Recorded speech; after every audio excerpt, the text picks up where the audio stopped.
upon a time, there lived a king. Like other kings, he had a really neat castle to live in and a lovely little kingdom to rule.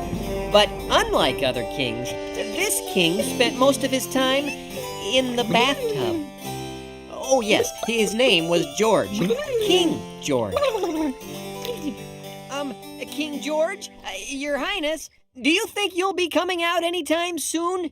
We have important business to discuss. What do you think, Ducky? Oh, I couldn't agree more. Not right now, Lewis. We're not finished with our royal bath. It's quite important, sir. Oh, Ducky, why can't they just leave us alone? Yes, it was a little odd. You see, the kingdom was at war.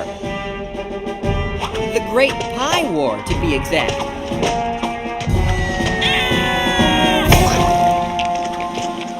And usually, when a kingdom was at war, the king would, help. It'll have to wait, Lewis. First things first. Right, Ducky? King George loved to take baths, but most of all, King George loved his rubber ducky. Some kings love horses, and some kings love cattle. Some kings love leading their troops into battle. But me, I'm not like that. I find that stuff yucky. I'd much rather stay in my tub with my ducky. Because I love my duck. Sir, if I could have a minute. Love my duck. There are some things we must discuss. I love my duck. See, there's a war and, well, we're in it. Love my duck. Oh, I don't mean to make a fuss. Then don't. Sing with me, Lewis. Huh? Oh, okay. Because he loves his duck. And that is why I can't be bothered. Loves his duck. With the particulars of war. He loves his duck. 'Cause quite unlike my dear old father. Loves his duck. I find it all a bore. Now concentrate, dear Lewis, and I think you will agree. The most important person in the whole wide world is me. So please don't drag me down with all the people and their troubles. Go run some water in my tub to freshen up my bubbles. Oh, boy. Because I love my duck. I don't know why I even bother. Love my duck. You just can't reason with this guy Because I love my duck. It's time to face the facts. I think we're all a little stuck. So let the army run amok. I fear the kingdom's out of luck Because I love my duck. Yes, undoubtedly we're stuck. So let the army run amok. Oh boy, we're really out of luck. Because I love my... Hey, what's that?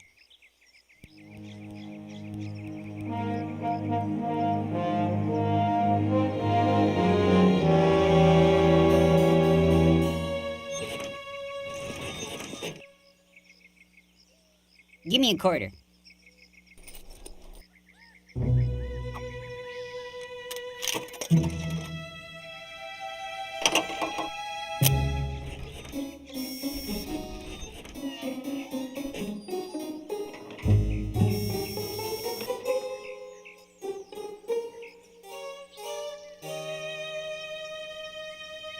Because I love my duck, you're always there to make me smile.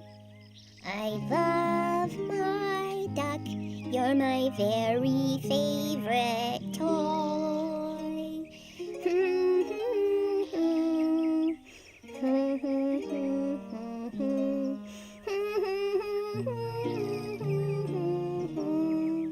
Because I love my duck.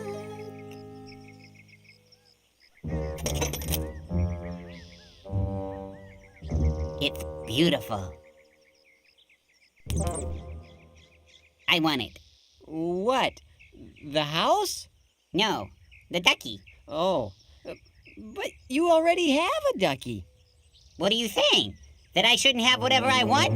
Well, I must have it, I must get it, you must go and get it for me. If you want me to be happy, then you'll show me you adore me. Don't rest another minute till it's sitting here before me. If you wanna do your best, I would suggest you go and bring me back that duck. but sir, if I could just jog your memory, you already have quite a few duckies.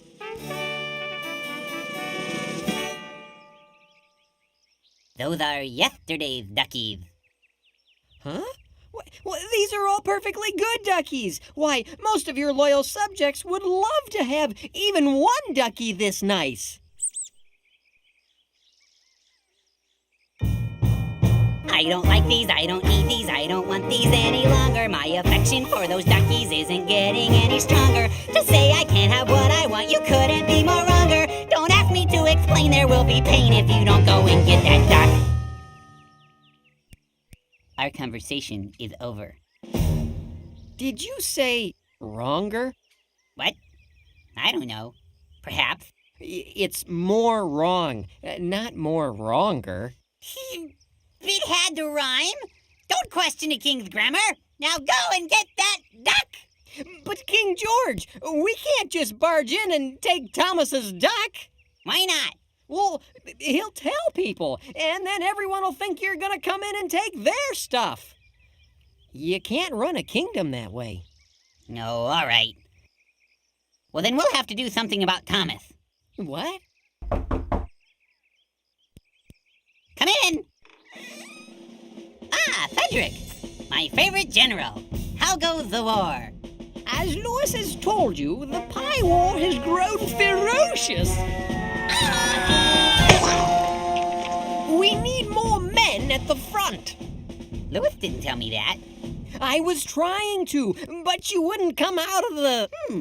More men, eh? Yes, we need more men. You know, I believe Thomas would like to help. Thomas? He's rather small. He's surprisingly strong for his size. As you wish, sire. Your Highness. And one more thing, Cedric. Put Thomas at the front of the battle, then have everyone else step back. But he'll be creamed. Your king has spoken. As you wish, sire. Lewis, meet me at dusk at the east gate. We've got a little job to do. It was terrible. Lewis didn't want Thomas to get hurt, and he certainly didn't want to take his ducky, but he also didn't want King George to send him to the pie war too. So he did what the king asked.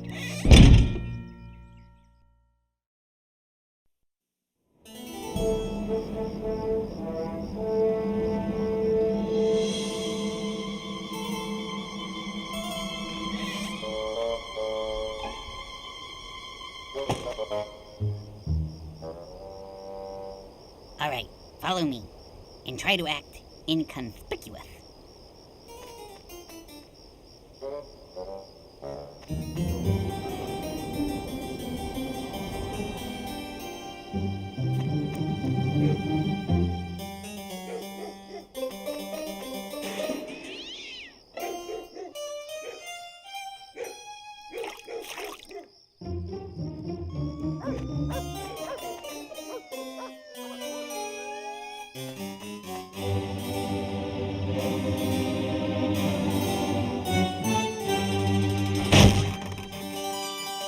We did it! Oh, now I'm happy! Let's have a look at it.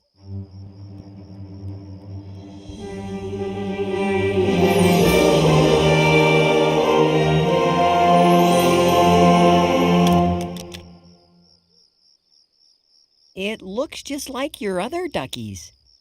What? Hold your tongue, infidel! This is the most perfect ducky the world has ever known!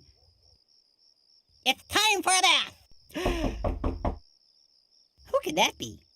Come in! Thomas! Yes, Thomas! Back so soon? It was astounding! There he was, alone at the front line. But he never gave up. He stood his ground, and this little fellow single-handedly stopped the advancing horde. He did? He's a war hero, sire! Yes. Well, Thomas, Incoming! Boysenberry at 3 o'clock! I'm sorry. I'm afraid he's lost his mind, sire. The trauma of war. Oh, no. Well, how long will he be like this? No telling. Perhaps the rest of his life. Yeah? Cobbler in the hole! Hit the deck! Well, we will give him the highest honor of the kingdom. Yes, sire. If he were conscious, I'm sure he would thank you. I'll take him to his room now. Thank you, Cedric. Now, finally, I can take that bath. Oh, I feel just terrible. Oh, that's all right. I still have time for my bath. What? Are you the only one you think about? No, I've been thinking about this Ducky for quite some time now. Since Thomas has lost his marbles, he won't be needing it. So come on, help me out with that bath. Oh, great. Come in. I did. I see. And who are you? You remember me. I am Melvin, that slightly odd wise man who shows up every so often to tell you things. Ah, yes. Well, what is it? I have to tell you a little story. Not now. I'm gonna go take a bath. Come back at bedtime. It's important. Oh, okay. What's that? It's a flannel graph to illustrate. Ooh, flannel graph. There once was a man, a very rich man. He had a lot of sheep, he had a lot of land.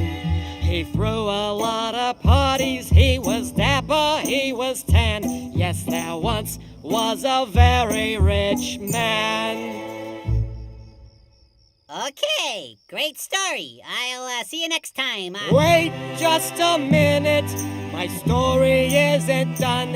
It's about two men, and I've only mentioned one. Oh.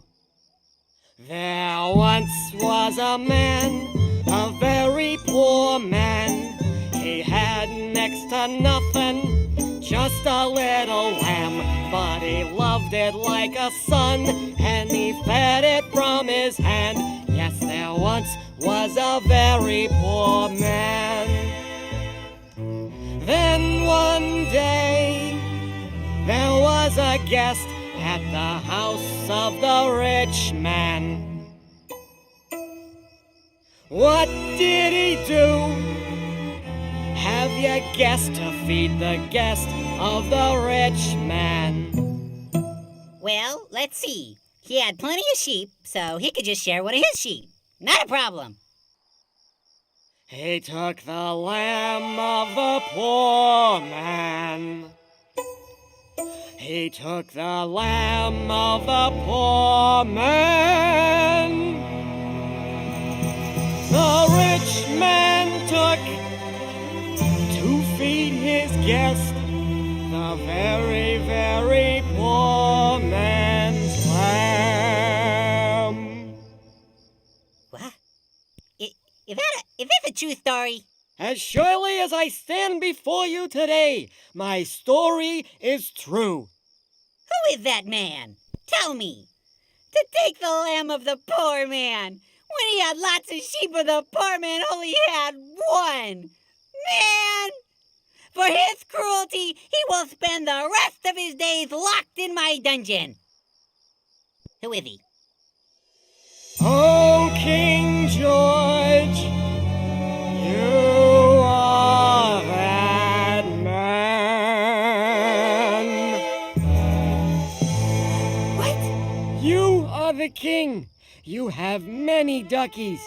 But Thomas only had one, and he loved it very much. But you weren't thinking about Thomas. You were only thinking about yourself and what you wanted. But Your Highness, what you have done has made God very unhappy. For whether you are a king or just a kid, God wants us all to think of others first.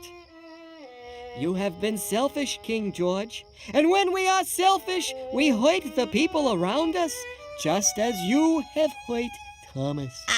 God wants us to love our neighbors, not hurt them. What do I do? What do I do? Here is what you must do. Ask God to forgive you. Ask Thomas to forgive you. And then Yes? make it right. Well, King George knew exactly what to do. Louis, draw a bath. What? Trust me. Okay. I gotta find Thomas.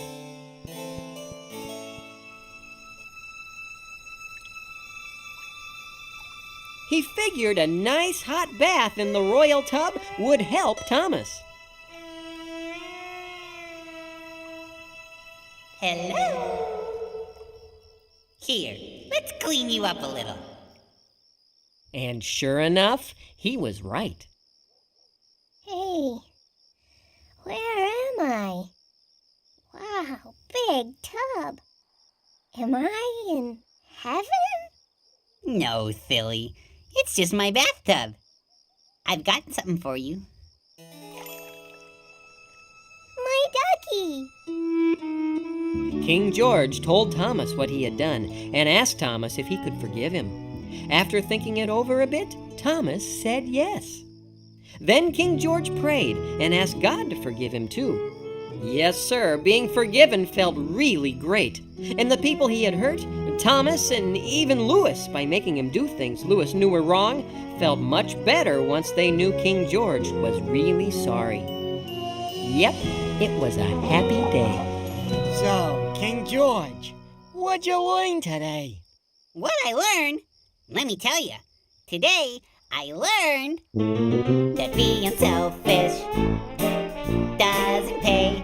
I tried it just the other day. I wanted to be happy. I thought it was the way, but it weren't. I think you mean wasn't. It wasn't the way. Well, now I know just what to do. Before I think about me, I better think about you. So send a message out to every boy and girl. There's no better way to make a really yucky world than being selfish. Selfish, It doesn't pay. I tried it. You tried it just the other day. I wanted to be happy. You thought it was the way. But it weren't. Weren't. Wait a minute. No, it weren't. Wasn't. It should be.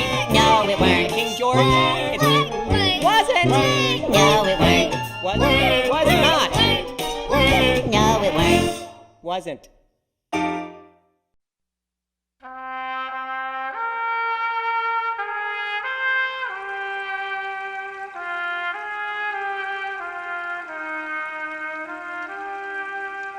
A wise man once said not to be afraid of greatness.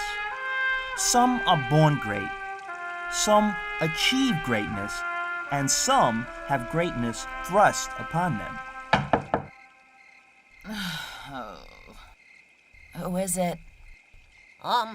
Your Highness, the king was wondering if you could make him a sandwich. It's 3 o'clock in the morning. Yeah, but he says that he's the king and whatever he says goes. Well, I'm the queen, and the king can make his own sandwich. Okay. You can't do this to me! I'm the queen! Oh, you wanna bet? The king can do whatever he wants. He's the king. And don't come back. don't you think that might have been a little harsh? Oh, no way. If she got away with that, no one would listen to you. Well, what am I going to do now? It looks like we're gonna have to find you a new queen. Make me a sandwich.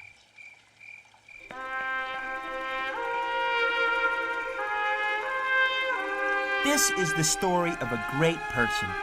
It's hard to say whether our hero was born that way or was just placed in the right place at the right time and decided to do the right thing. I suppose you can be the judge of that. Oh, and one more thing. Our hero isn't a king, just an ordinary girl.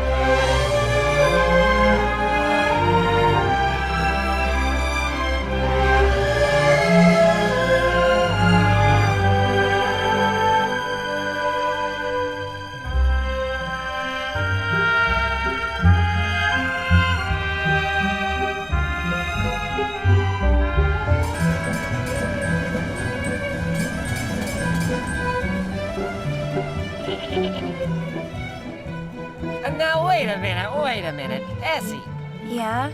let me see if I got this. You saw your friend steal an apple. Yeah, that's right. Now, it wasn't hers, but she took it. Yep. And now you don't know what to do. Yeah, what should I do? What do you think you should do? Well, I suppose I should tell her it was wrong and that she should pay for it. Sounds like a good answer. Yeah, but I'm too scared. Esther, Yeah, Cousin Mordecai? how long have I been your cousin? Well, pretty much forever. Give or take. Have I ever steered you wrong? Well, no, I guess. You never need to be afraid to do what's right. Do you remember that song your grandmother used to sing? You mean the one about God being on our side and not having to be afraid? Yeah, I remember that one. Good. But what if she doesn't want to be my friend anymore? Oh, Essie, you can do the right thing. And there are problems out there a lot bigger than stolen apples. Like that one! It's Haman. That guy hates me. I gotta get scarce.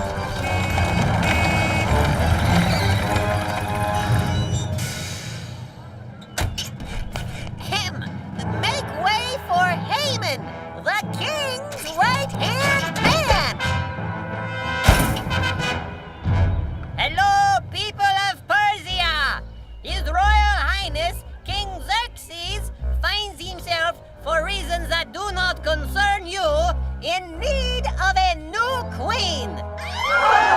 So, I would like to ask all eligible young ladies to please come with me. A young lady? That means you. If it's all the same to the king, I think I'd rather stay right here. I did not ask you if you were interested. The king needs a queen. Get in the wagon. Essie, for your own good, you should probably go. What? But Sir, I need to stay here so I can take care of my... Shh! Did you shush me? What? No, I was shushing. Hey, I know you. You're Mordecai. Hello, Haman. You can call me sir. You know, we both work for the king, but compared to me, you are a gnat. It's a G. Silent. It's Nat. Are you calling me a gnat? No, just correcting your pronunciation. Are you calling me stupid? No. You, get in the wagon. You, bow to me. No. Bow. No. Bow. I bow to no one except my God and my king. Get in the wagon. But I want to stay with my... Did you shush me again? No. Oi. Essie, go. I'll explain later.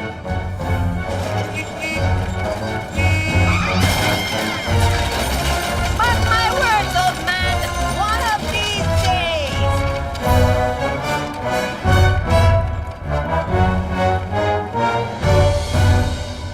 Essie. Essie, are you there? Cousin Mordecai? Mordecai, what's Shh!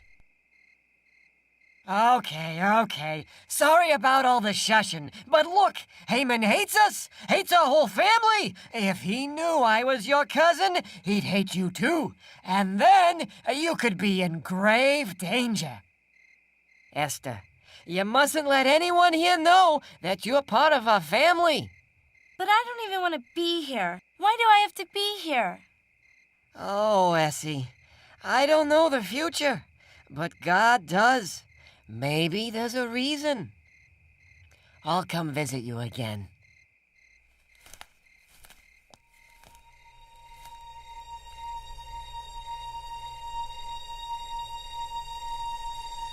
Tell me why I don't understand. Tell me why, or show me your hand. Tell me why, because I can't see my way through. What now should I do?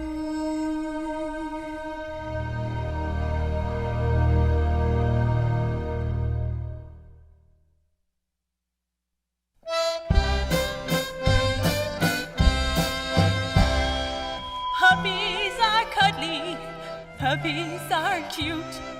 They're never nasty or mean.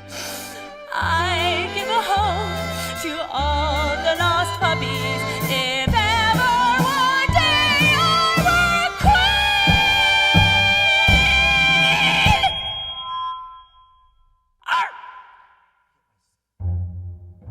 queen! Yes, that was contestant number 37, Miss Ackmetha.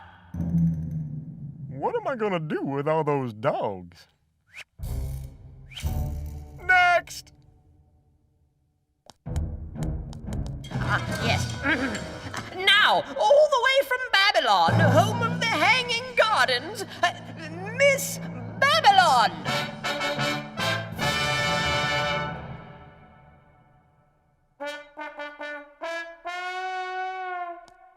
Go ahead. What am I supposed to do again? A song. You're supposed to sing a song. Didn't you prepare anything? I guess I wasn't expecting to get this far. Well, please sing something. You're making me look bad. Let's see. Remember that song your grandmother used to sing? Okay, I've got something.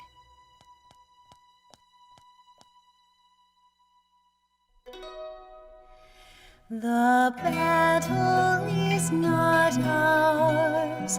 We look to God above, for He will guide us safely through and guard us with His love.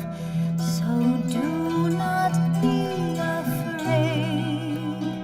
We need not run and hide, for there is nothing we can't face when God is at our side.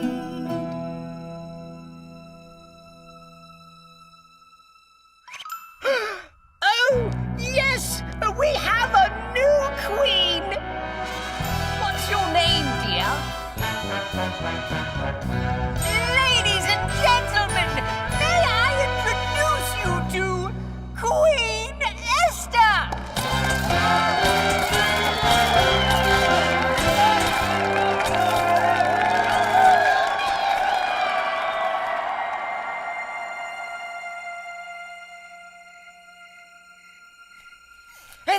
Essie, I just heard the news. You're the queen of all Persia. Yep. Well, you gotta be at least a little excited. Nobody even asked me if I wanted to be queen. Oh, Essie, you always did have a mind of your own. I always liked that about you. Oh, don't worry. There must be a reason. But hey, tomorrow you'll be introduced to the court. Oi, that'll be fun. So, get some rest, Queen Essie. My cousin, Queenie Poo. Who knew? Mordecai, the king, what's he like? Oh, he's sharp, real sharp. I think you're really gonna like him.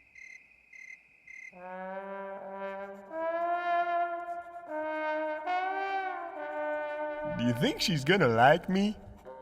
Oh, you bet she will. You're the king. Everybody likes you under penalty of death. Well, yeah, but, you know, even if I weren't the king, say I was one of those guys who cleans up after the camels, or a lawyer or something, do you still think? No doubt about it. You're big and strong, charming, handsome. Why, any girl in the whole kingdom would be happy to make you a sandwich. King or no king. You really think so? Oh, I know so. Well, all right then. Bring her in.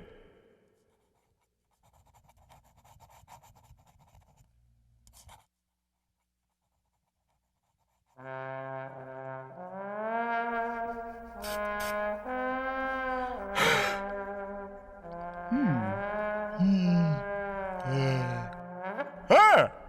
Hello, King. Who are you? I am Big Fan, your royal chef. Well, what are you doing here? I don't remember inviting... Every newlywed needs a cake, no?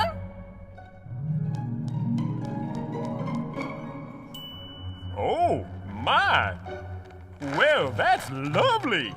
You made that for me? Oui.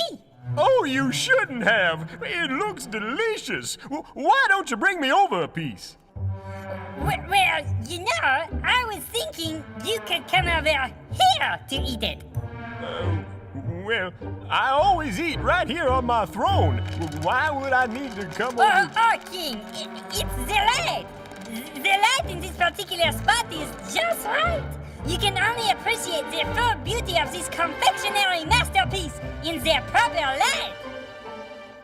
Ooh, light, huh? Well, that makes sense, I guess. I suppose I could come over there.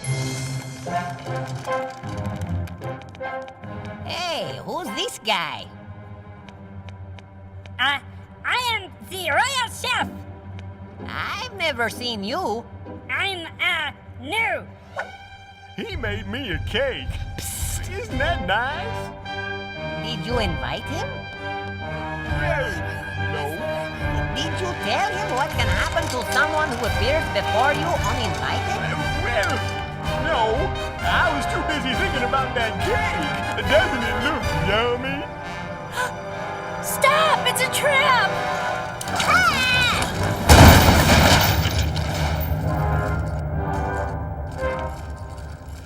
Why is there a piano on my cake?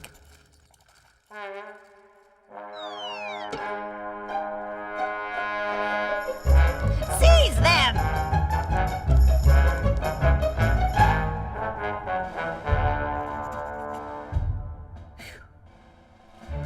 Hey, aren't you the Peony brothers? The most wanted peas in Persia? That's right, we are. And we could have taken over the kingdom if it wasn't for that meddling queen. You saved my life. Well, actually, Your Highness, it was the good guard Mordecai. He alerted me. It was Mordecai who saved your life. Oh, well, Mordecai, King! What should the punishment be for these two dangerous criminals? The most wanted peas in Persia who appeared before you uninvited and tried to drop a piano on your head. Well, let's see. It should probably be pretty stiff, huh? What do you think? I say the punishment should be banishment to the island of perpetual tickling. You don't mean The island where you are tickled day and night night and day without stop. Not even if you say pretty, please.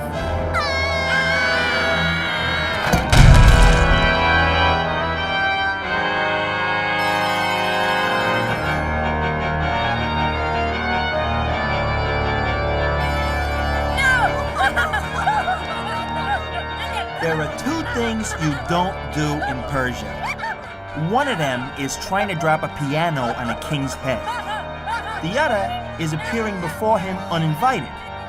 The Peony brothers found these things out the hard way. Now, it might seem that things are going pretty well for Esther and Mordecai. After all, they saved the king's life. But Haman had something else up his sleeve. Or wherever. You see, nothing could be worse for Haman than for his enemy Mordecai to be on a king's good side. If the king liked Mordecai more than him, it might jeopardize his position as the second in command. So Haman came up with his own sneaky little plan. Your Highness, I believe there is much to fear. Really? Those peonies are no longer here.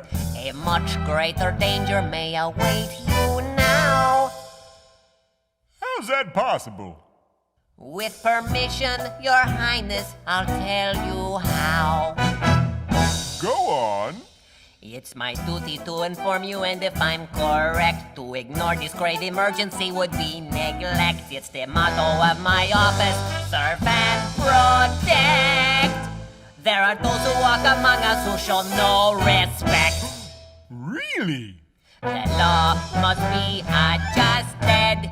There are those who can't be trusted. Oh my goodness. Tell me about these people. A sneaky little family who do sneaky little things, who stick their sneaky noses into matters of the king. I fear if they're not dealt with, the prospect makes me weep. A zucchini-shaped sarcophagus is where you'll sleep. Really? The nerve! I am disgusted. There are those who can't be trusted. That sure doesn't sound like a nice family. Nope. Your Highness, I believe we must act with speed. Agreed. Say the word. I'll give you what you need. A simple solution, but you must act now. Well, how can I help? With permission, Your Highness, I'll tell you how. Go on. After careful calculation, I've got just the thing. We'll send them to the dreaded Isle of Tickling. But before I can take action, we have to close the deal. And it needs the kingly imprint of your royal seal. I agree. They must be busted. There are those who can't be trusted. That sneaky little family who do sneaky little things, who stick their sneaky noses into matters of the king. For crimes against the kingdom, their punishment is steep. The Isle of Endless Tickling is where they'll sleep. The law is now adjusted For those who can't be trusted.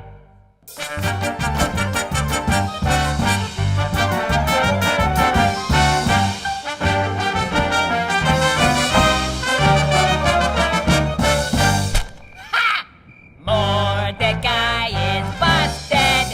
There are those who can't be trusted.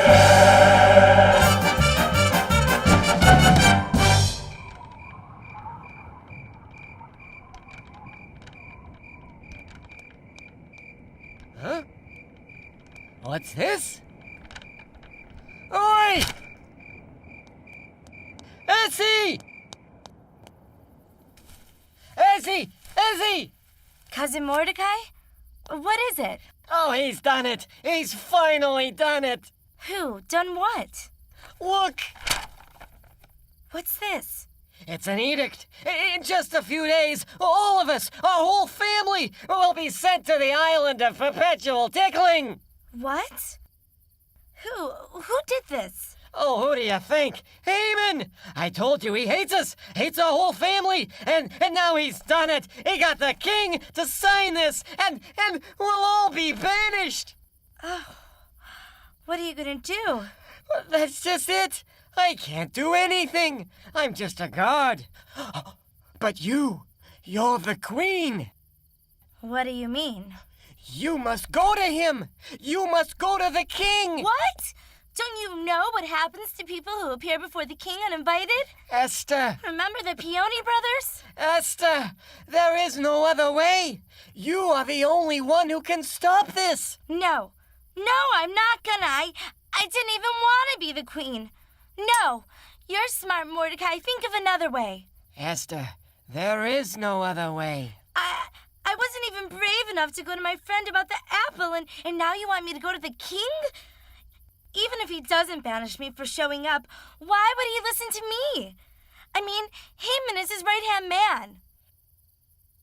I can't tell you what to do, but I can tell you this. You wanted to know why you were here, why you became queen.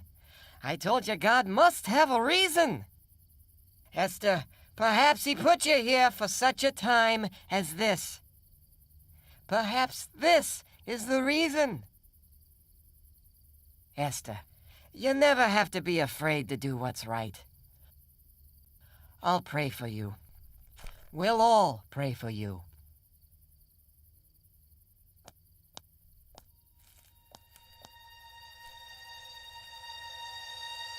Tell me why I don't understand.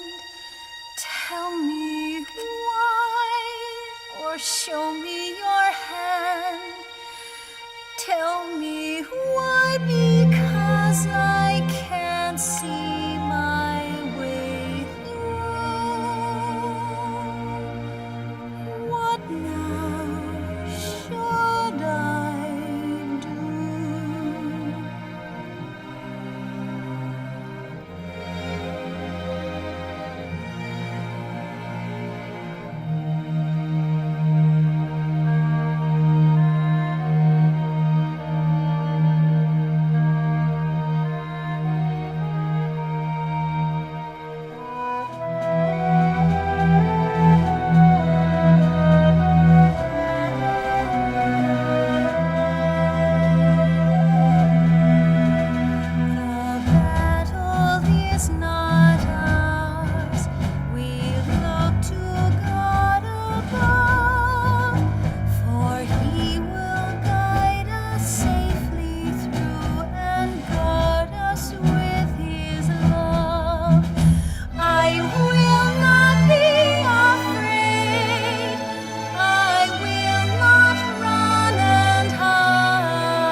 Another one of them wise guys once said that in the moment of truth, a great person doesn't have to think much about what they're gonna say or do.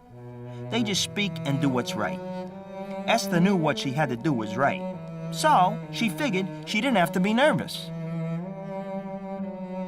All right, so she was a little nervous. Give her a break. Hi, Queen.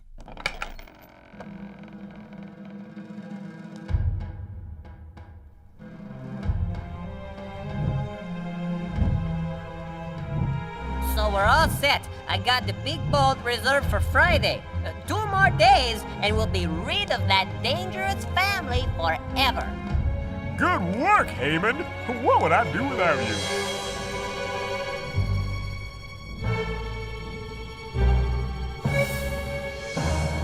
Hey, who invited the Queen? Did you invite the Queen? No, I don't think I did.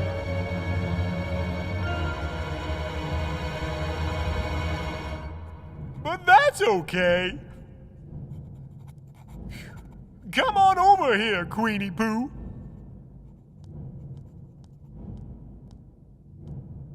I don't know if anybody told you, but popping up uninvited is generally discouraged around here. By death or banishment. But my little Queenie Poo can visit me anytime she wants. So what is it you want? Just tell me. Whatever you want, it's yours. If it pleases the king, there's something that I'd like to... I'd like you and Haman to come to dinner tonight. Oh, isn't that nice? She's inviting us over for dinner. Mm-hmm. You bet. We'd love to come. What time you want us over? Say 8? 8 it is. See you then. Oh, that's nice. Yep, she's a keeper. Now, don't get me wrong. Showing up uninvited before His Highness is a very brave thing to do. But telling the king that his right-hand man is a weasel is especially difficult. What if he doesn't believe her? If the weasel stays, well, let's just say it wouldn't be so hot for our girl. No, Esther was looking for just the right moment to spring the news on him. Okay, this is for the Veggie. It's for the Veggie? Mm-hmm. Ooh, make it an easy one. Okay. Who was the youngest Jackson? Oh, I think I know that one. It's, wasn't it, Tito? Yeah, Tito. Nope, not Tito. Not Tito? Nope. I thought for sure it was Tito. Nope, not Tito. Not Tito? Your Highness? The real reason I asked you over tonight was to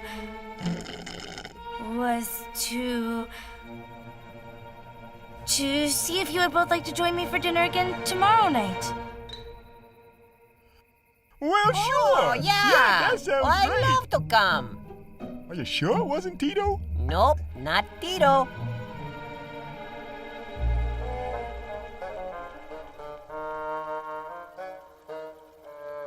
Well, hello there. I guess there's not much to say, eh, Mordecai? Seeing how in 2 days you'll be waking up in Chuckle City. You know, I just came from dinner with the king and queen, and they invited me over again tomorrow night. I guess they must like me. Why don't you like me, Mordecai? You know, it wouldn't be too hard to show me that you like me. Just a little bow, that's all. Is that so hard? Who knows? I'm a very influential guy. I might be able to work something out for you and your family. Arrogance is not fitting for a fool, Haman. Much less is lying fitting for a right-hand man. I'll never bow to you. Oh, yeah? Well, maybe this foolish right-hand man can arrange for you to take your trip to Tickletown tonight!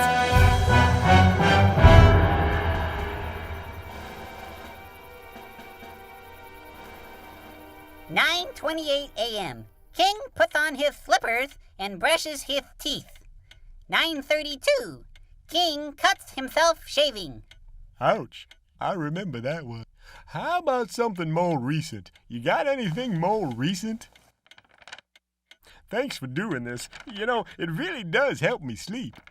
1:40. King is joined by Haman in the throne room. I really like it when you read me these records. I guess you could say it's the story of me. 1:45. Haman leaves to get queen. 1:47. Chef arrives with wedding cake. 1:50. King stands up to eat cake. Ooh, this is a good one. Excitement. Drama. 1:51. The king's life is saved by the guard Mordecai. 1:52. Wait. Did you say Mordecai saved my life? He's that little grape with the mustache, right? Yep. Mordecai, huh? Did we ever do anything to thank him for that? Nope. That's a shame. Maybe I ought to give him a card or something. You know, to show my appreciation. I wish I were more creative with things like that. Come in. King, I have a most urgent request. I'm wondering if you Whoa, wait a minute there, Haman. Let me ask you something. I need a little creative advice. Okay. What is it? Okay, there's this really great guy that I really want to thank. You know, show him my appreciation for something he did. You got any ideas? Oh, well, King, I'm flattered. I was thinking of a card or something. Oh, no, cards are nice, but this sounds like a very special guy. Uh-huh. It sounds like the kind of guy who deserves a parade. A parade? Yeah, I think this guy should be dressed in royal robes and be marched through the whole city on your horse. And maybe you should even let him wear one of your crowns. I guess he is pretty special. And one of your most noble princes should lead this man through the streets proclaiming, "This is a really neat guy. The king really likes him. He's brave and has rugged good looks."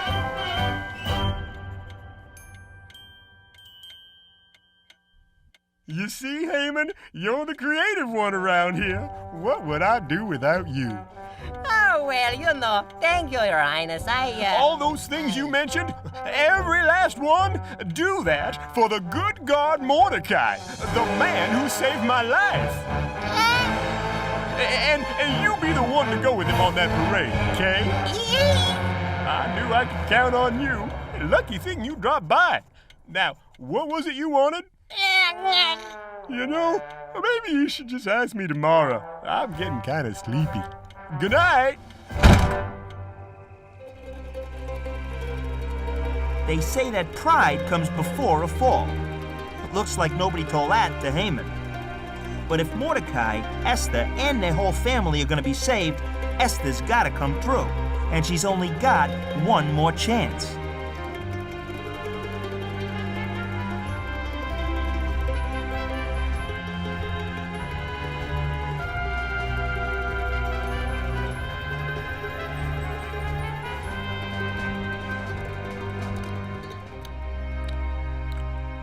I wonder where Haman could be. See ya, Haman. Thanks for the parade. Laugh all you want. You won't be laughing tomorrow. No, wait. You will. Oh, never mind. Hi. Sorry I'm late. The real reason I called both of you here again tonight is to...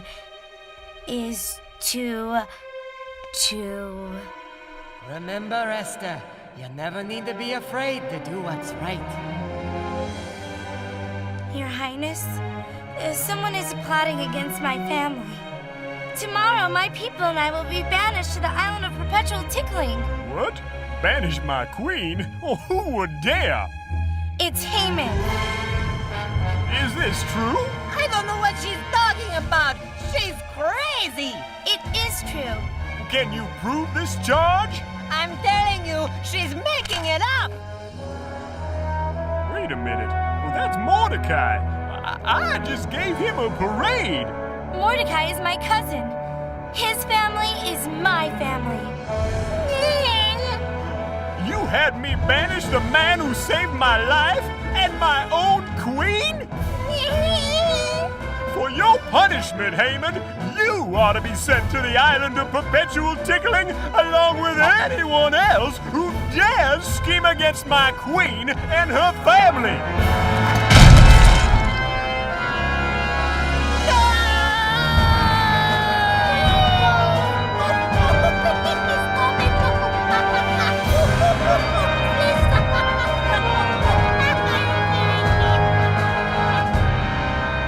So Haman got what was coming to him, and then some. And Mordecai, this is my favorite part, he got Haman's old job. The number 2 guy in the whole kingdom. Not bad.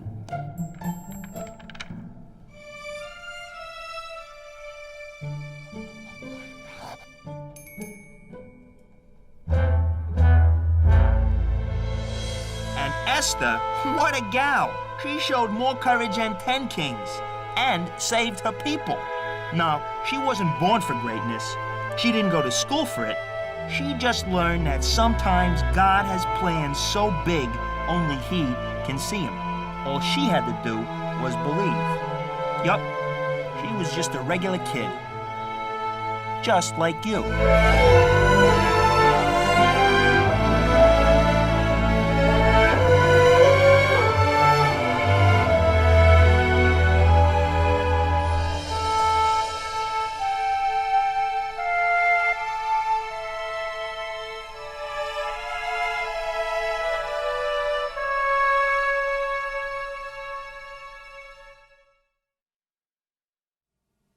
And now, a Snoodle's tale. Far, far away in the land of galoots, where the bigglebag trees bear their bigglebag fruits, and far lily bushes all blossom in yellow, and thimbuttle plants squirt snowberry jello. Here where the mountains of Rocky Magoo rise high o'er the meadows of Gilda Manju, where sunsets are painted with purple and blue, you'll find a small town, not much bigger than you. Welcome to Snoodleberg, home of the Snoodles, a curious folk who eat pancakes with noodles and spend half their days making sketches and doodles and cutting their hair into shapes like French poodles.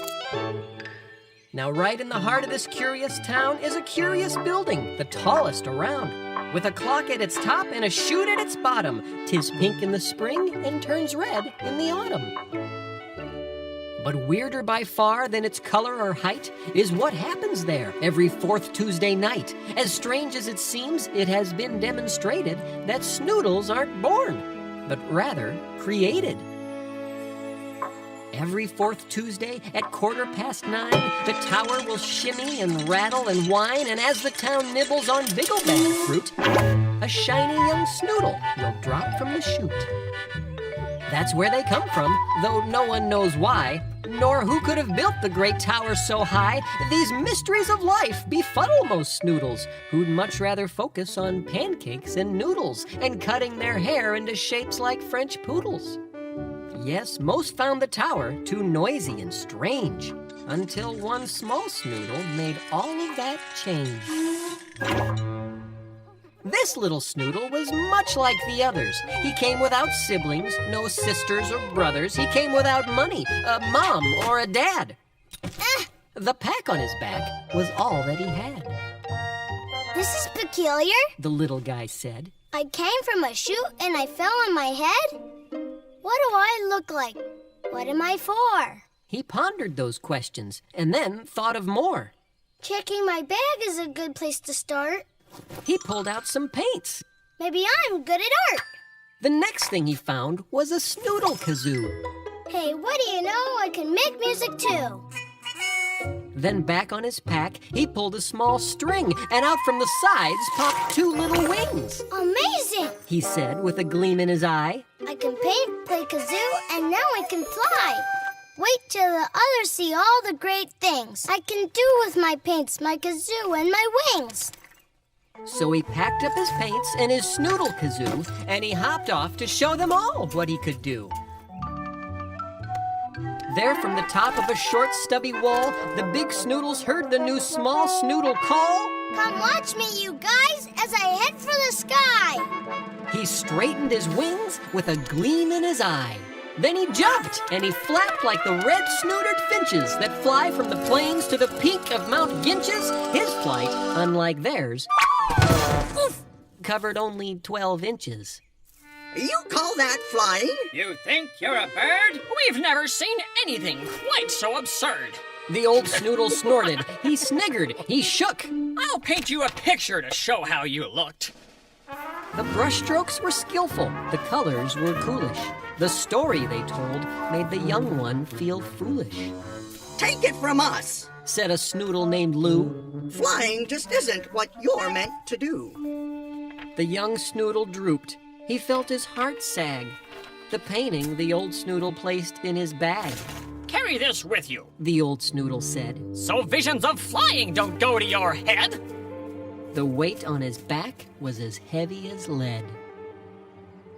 So under the weight of the picture he bore, he hobbled along feeling lonely and sore. till up far ahead on a bench near the tower, he spied a bright bundle of far lily flowers. His heart started lifting. What beautiful things. Then he remembered. I've got more than wings. So quickly, he dug the paints out of his pack and hoped that with art, maybe he'd have the knack. I did it! He yelled to the Snoodles in town, then held up his picture as they gathered round. You did it all right, said the Snoodles, replying. You showed you're no better at painting than flying. Then one of them laughed, and while eating a waffle, painted a picture that made him feel awful. You're puny. You're silly. You're not all that smart. You can't use your wings, and you're no good at art.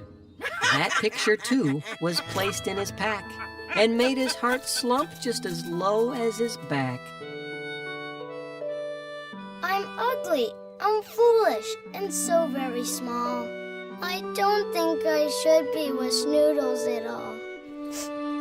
And so he decided to get out of town. His wings hung so low that they dragged on the ground. He walked past the tower and out of the city. He walked through the fields and thought, My, this is pretty. The far lily bushes all blooming in yellow, and thin little plants squirting snowberry jello. I might like it here, said the small Snoodle fellow. Then feeling some warmth coming back to his chest, he thought he would sit for a moment and rest. But try as he might to sit down with grace, the weight on his back knocked him flat on his face. Ha! That's a who, said a voice from behind. A farmer stood up with a thimble vine. Why, you need a picture, my Snoodleberg bud, lest you forget how you look in the mud.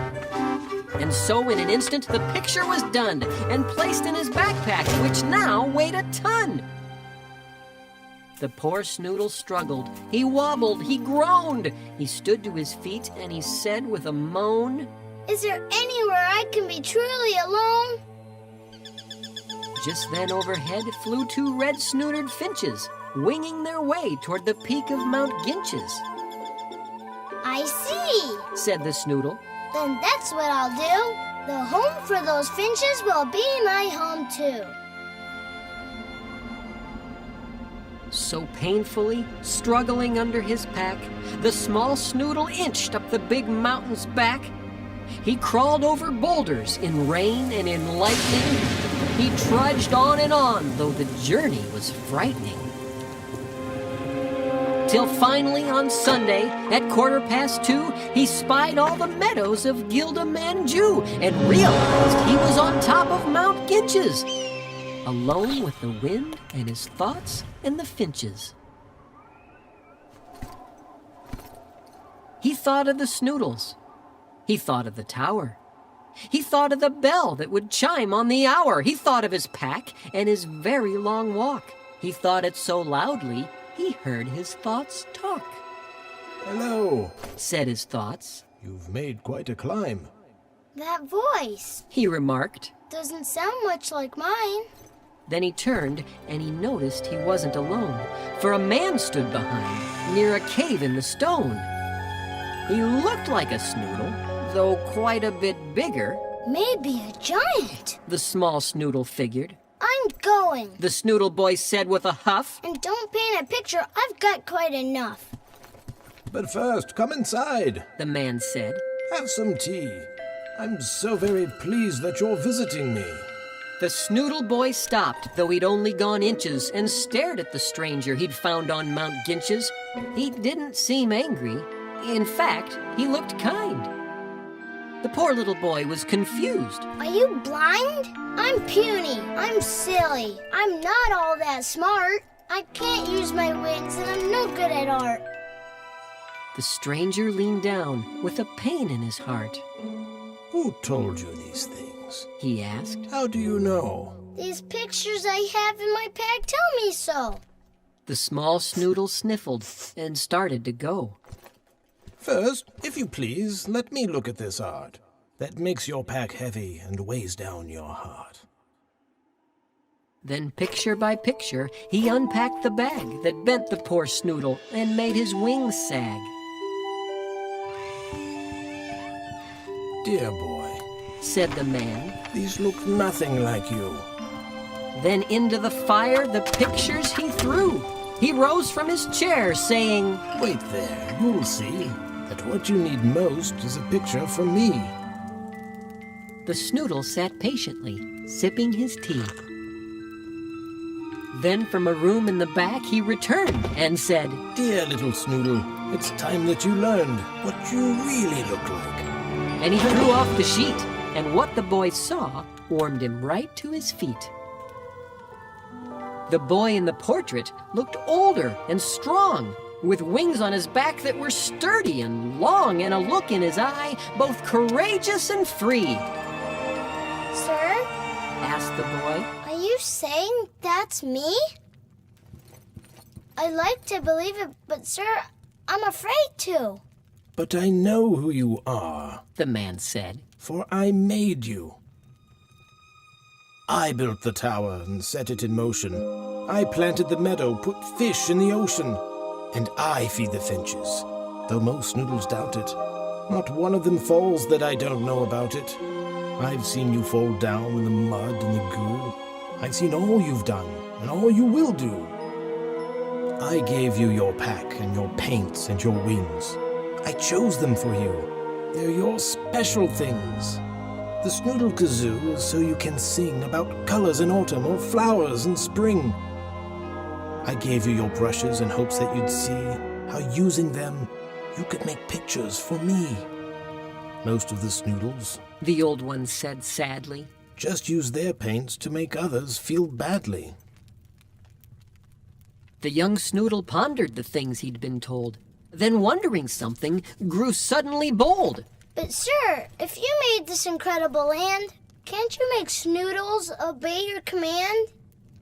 The big one smiled warmly, then said to the small, A gift that's demanded is no gift at all. With that, the small Snoodle reached into his pack and pulled out the picture he'd made 10 miles back. They're far lilies, sir, from over the bridge. The old one beamed bright and said, That's for my fridge.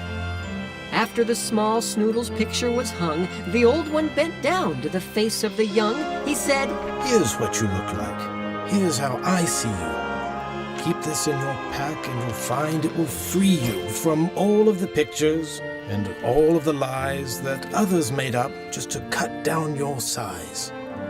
And lastly, your wings. You know what they're for. But not just to fly, son. I want you to soar. But sir, said the Snoodle, how can I fly? This picture's so big I won't get very high. But this picture's special. It's bigger, it's brighter. Carry it close, and I think you'll feel lighter. As soon as he heard it, the Snoodle looked down and noticed that he was an inch off the ground. He laughed and he leaped and he flew from the cave, feeling now older and stronger and brave. And he flew through the clouds and he flew with the finches. He soared up and down round the peak of Mount Ginches. He flew over far lily bushes in yellow and thimbuttle plants squirting snowberry jello. He flew over bigglebag trees and their fruits in big lazy loops o'er the land of galoots. Then hurried back home to the center of town, where the Snoodles all stood with their wings on the ground. And starting precisely at 2:15, he told them the story that I just told you.